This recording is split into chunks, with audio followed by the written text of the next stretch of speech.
Hola, espero que sigan bien. En el presente video vamos a ver la clase relacionada con asimetría cerebral. La asimetría de los hemisferios cerebrales ha sido uno de los temas que más interés ha generado en la neuropsicología a partir de estudiar qué funciones se relacionan con el lado derecho o el lado izquierdo del cerebro. Si intentaríamos citar algunos momentos puntuales en la historia del estudio de la asimetría cerebral, podemos mencionar: en 1710, Petit informó que existe un entrecruzamiento de las vías motoras, confirmando así que el control motor depende del hemisferio opuesto al de la extremidad inervada.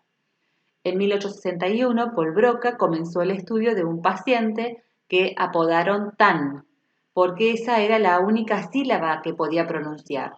Este paciente tenía una lesión frontal izquierda, demostrando así que el centro del lenguaje expresivo estaba situado en el lóbulo frontal del hemisferio izquierdo. En 1874, Wernicke describió otro tipo de trastorno del lenguaje, un tipo distinto de afasia relacionada con dificultad en el lenguaje comprensivo, y la localizó en el lóbulo temporal izquierdo.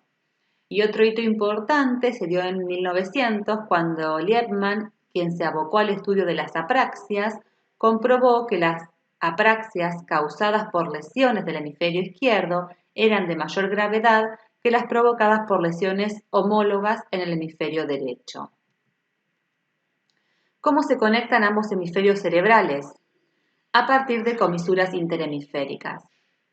El cuerpo calloso que vemos en esta imagen es la comisura interhemisférica de mayor tamaño y conecta el hemisferio derecho y el hemisferio izquierdo.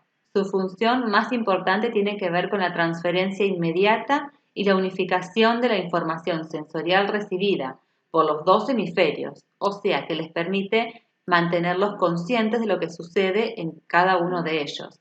Y también tiene un rol importante en otras funciones como la atención, el nivel de alerta, el lenguaje, la memoria, las funciones auditivas. Se desarrolla principalmente durante el periodo previo al nacimiento, aunque su mielinización continúa durante la niñez y luego también.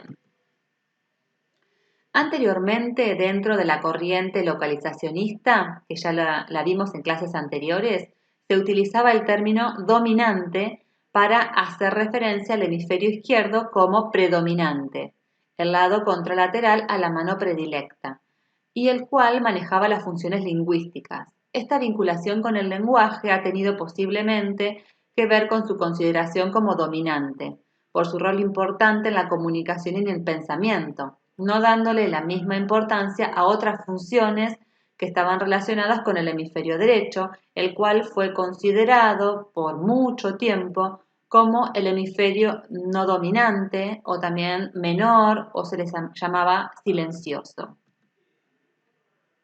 Acá podemos ver los distintos conceptos que se han ido utilizando. La asimetría cerebral se relaciona con la capacidad para procesar y almacenar información de modo diferente de cada hemisferio. Es inconsciente e involuntario, no podemos modificarlo aunque intentemos. La dominancia cerebral se refiere, como dijimos anteriormente, al predominio de un hemisferio sobre otro en una determinada función cognitiva. Para una determinada función habría dominancia de un hemisferio especialmente por sobre el otro. También como la asimetría es inconsciente e involuntaria. Y la lateralidad se trata de una función consciente y voluntaria, en la que puede verse un predominio de una o varias partes del cuerpo para una determinada actividad, como puede ser la mano derecha en mi caso para escribir. En el caso de la lateralidad puede modificarse por medio del entrenamiento. Desde cierto tiempo atrás se dejó de lado el lugar secundario para el hemisferio derecho y se han ido estudiando competencias cognitivas, perceptivas y motoras vinculadas al hemisferio derecho, con lo cual se ha ido reconociendo que tiene una función también importante, tanto como el hemisferio izquierdo, y que difieren más bien de modo cualitativo más que cuantitativo. Ambos hemisferios no están aislados, no funcionan aislados, sino que son complementarios. Y es más apropiado hablar de asimetría cerebral o de diferenciación hemisférica, ya que no hay un hemisferio mejor o superior al otro, sino que los hemisferios cerebrales son cualitativamente distintos y procesan la información de modo distinto. Las asimetrías anatómicas se van desarrollando durante la fase fetal y estarán definidas en el momento del nacimiento. En cambio, la lateralidad, que tiene un proceso de consolidación progresivo, se da a lo largo de la infancia. En el segundo año de vida comienzan a verse ciertos afianzamientos en el predominio de la lateralidad en la mayoría de los niños. Y luego los procesos de mielinización y la sinaptogénesis determinan la consolidación del proceso de lateralización. Y también las influencias del sistema educativo y cultural van colaborando a que se consolide, por ejemplo, la elección de una u otra mano para la escritura. ¿Y cómo se puede proceder para evaluar la asimetría cerebral? El test de WADA fue un método diseñado para determinar la asimetría cerebral a partir de inyectar un barbitúrico de corta acción en la circulación de un hemisferio. Actúa permitiendo desactivar por un breve periodo de tiempo a ese hemisferio y así se podían ver qué funciones desaparecían, conociendo que esas eran las funciones relacionadas con ese hemisferio que se acababa de desactivar. Entonces, si ese hemisferio era dominante para el lenguaje, la persona no podía hablar por unos minutos y luego desaparecía el efecto de la inyección. Posteriormente, el test de WADA fue reemplazado por otros métodos menos invasivos que son también útiles, como son la magnetoencefalografía o la resonancia magnética funcional, que vamos a ver más en detalle en la clase de métodos de estudio. Y también la utilización de técnicas que se denominan neurofisiológicas, como el mapeo cerebral y los potenciales evocados, permiten estudiar cambios en distintas zonas.